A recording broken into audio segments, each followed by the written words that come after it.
Good morning সবাইকে। আগের HTML ক্লাসে তোমাদেরকে দেখিয়েছিলাম কিভাবে টেবিল তৈরি করতে হয়। তো আজকে দেখো টেবিলের সম্পর্কে আর একটু কিছু জিনিস দেখাবো।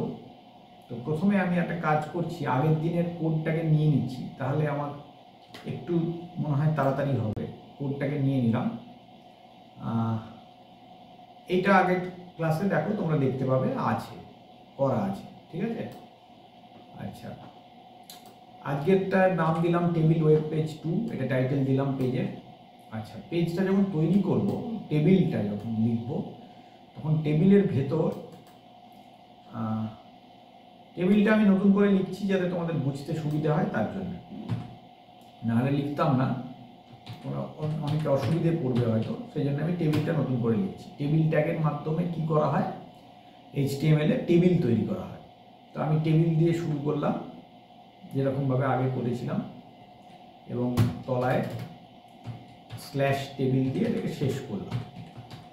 এর ভেতরে আমরা কি করব, টিআর মানে টেবিল রো দেব। তো দেখো আমি কটা টিআর দিচ্ছি তাহলে বুঝতে পারবে। টিআর মানে টেবিল রো কলামের ক্ষেত্রে এইচটিএমএল এ প্রথমে রোটা করলে সুবিধা হয়। তো সেই জন্য আমি দেখো 3টে রো করলাম, টিআর 3টে দিলাম মানে 3টে রো করলাম, ঠিক আছে। আচ্ছা, এবার কলাম তৈরি করছি। তো আমি কি করলাম, প্রথমেরটা যেহেতু হেডিং হয় সেই জন্য কলাম তৈরির জন্য প্রথমটা টিএইচ দিলাম, এবং এরকম দুটো টিএইচ দিলাম, মানে দুটো কলাম তৈরি করলাম। তো তোমাদের মনে হতে পারে এটা আগের ক্লাসেও আছে, কিন্তু আমি তাও বলবো মনোযোগ দিয়ে পুরো ক্লাসটা দেখো, নাহলে আমি আজকেরটা কি দেখাবো বুঝতে পারবে না, ঠিক আছে। তো এবার দুটো কলাম আছে, তার মানে দুটো কলামের জন্য দুটো ডেটাও থাকবে, এখানেও তাই করলাম আমি।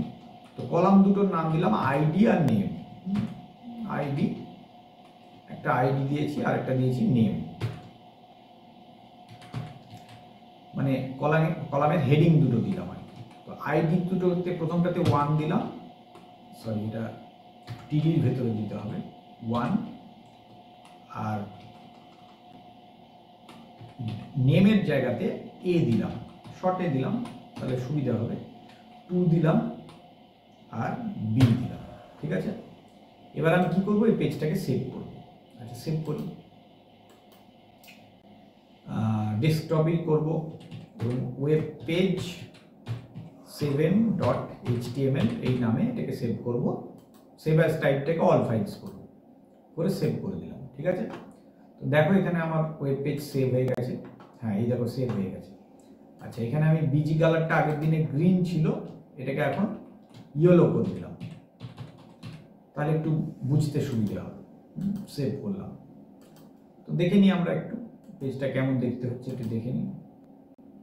দেখো পেজটা এরকম দেখতে হয়েছে। কেন টেবিল আসেনি? তার কারণ টেবিলের বর্ডার দেওয়া হয়নি। আমি বলেছিলাম টেবিলে বর্ডার না দিলে কোনো টেবিল তুমি দেখতে পাবে না। তো টেবিলে আমরা কি কি জিনিস দেবো, বর্ডার দেবো, হ্যাঁ 1ও দিতে পারো, 2 এর জায়গায় 1ও দিতে পারো, কোনো অসুবিধা নেই। দেখো এখন টেবিলটাকে বোঝা যাচ্ছে। হ্যাঁ, তো এবার এটাকে অ্যালাইন করে দিচ্ছি, আমি সেন্টারে করে দিচ্ছি, সেন্টার করে দিলাম। দেখো টেবিলটা মাঝখানে চলে এলো, ঠিক আছে। এবার টেবিলের আমি একটা মাঝখানে একটা ক্যাপশন অ্যাড করছি। হ্যাঁ, ক্যাপশন মানে হলো টেবিলের যে নামটা থাকে সেইটা। ক্যাপশনটাকে শেষ করলাম এবং এই টেবিলটার নাম দিলাম এমপ্লয়ি। তো দেখো এখানে টেবিলটার উপরে টেবিলের নাম চলে এলো এমপ্লয়ি, এবং এই এমপ্লয়িটাকে আমি কি করব, বোল্ড করে দিচ্ছি।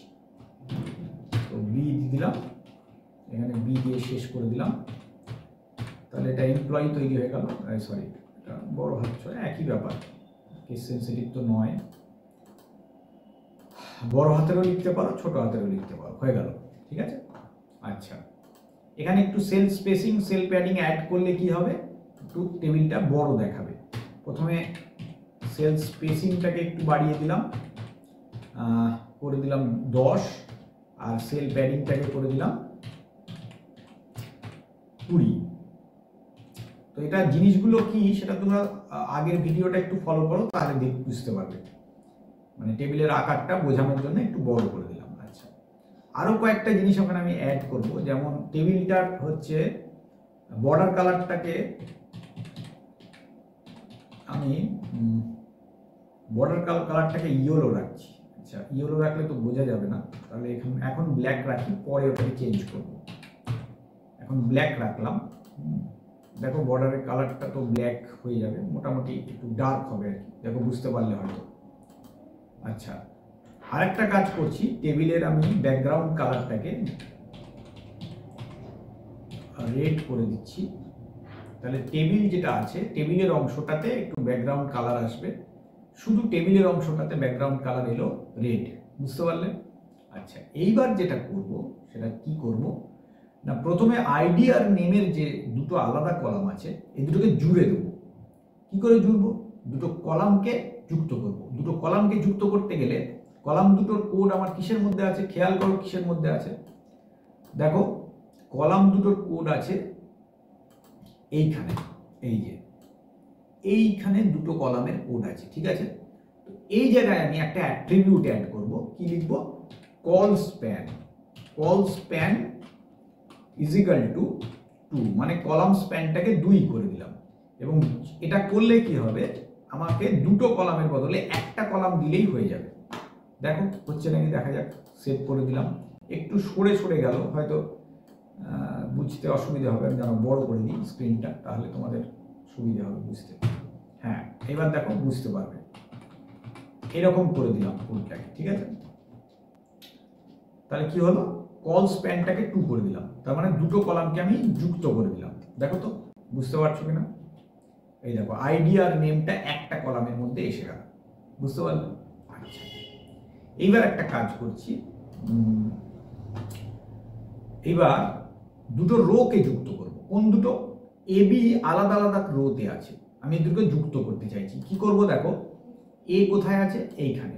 তাহলে এর যে টিডিটা আছে, সেই টিডিতে গিয়ে আমরা রো স্প্যান করলাম 2, এবং তার সঙ্গে সঙ্গে সেকেন্ড মানে নিচের রো এর ওই টিডিটা বাদ দিতে হবে, তা না হলে ওই টিডিটা লেখার কোনো জায়গায় পাওয়া যাবে না। আমাকে ওর ভেতরেই রোটার ভ্যালুটা লিখে দিতে হবে, কারণ দুটো লেখার কোনো জায়গা এখানে থাকছে না। বুঝতে কতটা পারছো জানি না, কিন্তু ব্যাপারটা হলো এই, দেখে নাও। এই দেখো দুটো রোকে জুড়ে দিলাম, বুঝতে পারলে? তার মানে আমি যদি দুটো রোকে জুড়ি, তাহলে আমাকে কি করতে হবে ভাবো একটু। ওপরের রোটাতে আমি টিডিটাতে কি লিখলাম? রো স্প্যান 2 বলে একটা রো লিখলাম, নিচের রোটা বাদ দিয়ে দিলাম। তাহলে কি হবে, ওপরের রোটাই নিচের রোয়ের জায়গাটা নিয়ে নেবে, বুঝতে পেরেছো? দেখো এখানে কোডে ঠিক ওটাই লেখা আছে, একটু খেয়াল করো, কষ্ট করে একটু খেয়াল করো, ভিডিওটাকে থামিয়ে রেখে দেখো কি লেখা আছে। দেখো এই দেখো এই রোটা, ওপরের রোটা, এই দেখো ওপরের রোটাতে দেখো দুটো কলামের জন্য কোডটা লেখা আছে, কিন্তু দেখো নিচের রোতে কোনো দুটো টিডি নেই, একটা টিডি আছে। তার মানে নিচের রোয়ের টিডিটাকে আমি জুড়ে দিলাম, এই হচ্ছে ব্যাপার, ঠিক আছে? আচ্ছা, এছাড়া ক্যাপশন আমি দেখিয়ে দিয়েছি অলরেডি, হ্যাঁ, আর টেবিলে বাকি জিনিসগুলো তোমরা তো মোটামুটি আগের ক্লাসে দেখে নিয়েছো। তো আজকের ক্লাসে আমি যেটা দেখালাম, আরেকটা জিনিস দেখিয়ে দিই, সেটা হচ্ছে অ্যালাইনমেন্ট করা যায়, টেবিলের ভেতরে অ্যালাইনমেন্ট করা যায়। যেমন ধরো আইডি নেম লেখাটাকে যদি একটু ডান দিকে সরাতে চাই, কিভাবে সরাবো? যে রোতে ওটা আছে, এই রোতে আছে, সেইখানে গিয়ে অ্যালাইন করে দেবো রাইট। কি হবে দেখো, আইডি নেমের লেখাটা একটু ডান দিকে সরে যাবে, খেয়াল করো। দেখো ওই রোয়েতে আইডি নেমটা ডান দিকে সরে গেল। আচ্ছা, এবার এ অ্যান্ড বি যেটা লেখা আছে, এইটাকে আমি চাইছি একটু ধরো ওপরের দিকে তুলবো বা নিচের দিকে নামাবো। কিভাবে করব? এই দেখো এ অ্যান্ড বি লেখা আছে কোথায়? এইখানে এ বি লেখা আছে। তাহলে এইটার ভেতরে যে রোটা পাবো, সেই রোতে গিয়ে, বা এই যে কি বলে এটাকে তোমার টিডি, মানে টেবিল যে ডেটাটা পাবো, সেইখানে গিয়ে এর ভার্টিক্যাল অ্যালাইনটাকে আমি চেঞ্জ করব, ঠিক আছে? কি করব? ভার্টিক্যাল অ্যালাইনমেন্টটাকে চেঞ্জ করব। এখানে আমি V align is equal to bottom করব না টপ করব? আচ্ছা বটম করি, একটু নিচের দিকে থাকবো। ভি অ্যালাইনটাকে কি করলাম? বটম করলাম, করে সেভ করলাম। এবার দেখো তো কি এলো, এই দেখো এ অ্যান্ড বি লেখাটা নিচে নেমে গেল, এটাকে বলে ভার্টিক্যাল অ্যালাইন।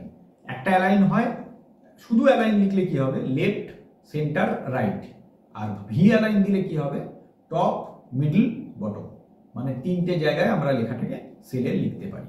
এই হচ্ছে টেবিলের মোটামুটিভাবে বিভিন্ন রকম মানে অ্যাট্রিবিউট যেটা অ্যাড করলাম। তো এই ক্লাসে আমি এইটুকুই রাখছি। একটু কোডটা দেখে নাও, যদি কারোর অসুবিধা হয় তো কোডটা একটু দেখে নাও, মনে হয় বুঝতে পারবে, অসুবিধা খুব একটা হবে না।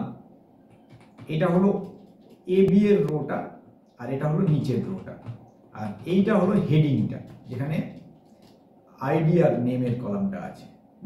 যাদের অসুবিধা হবে তারা একটু ভিডিওটাকে পজ করে দেখে নেবে, তাহলে তোমরা বুঝতে পারবে যে কিভাবে আমরা টেবিল তৈরি করি এবং টেবিলের মধ্যে বিভিন্ন অ্যাট্রিবিউট অ্যাড করি, কিভাবে ক্যাপশন দিয়ে থাকি ইত্যাদি। আজকের ক্লাসে এইটুকুই রাখছি। থ্যাংক ইউ সকলকে, প্রত্যেকটা ক্লাস অ্যাটেন্ড করো, নিশ্চয়ই ভালো লাগবে।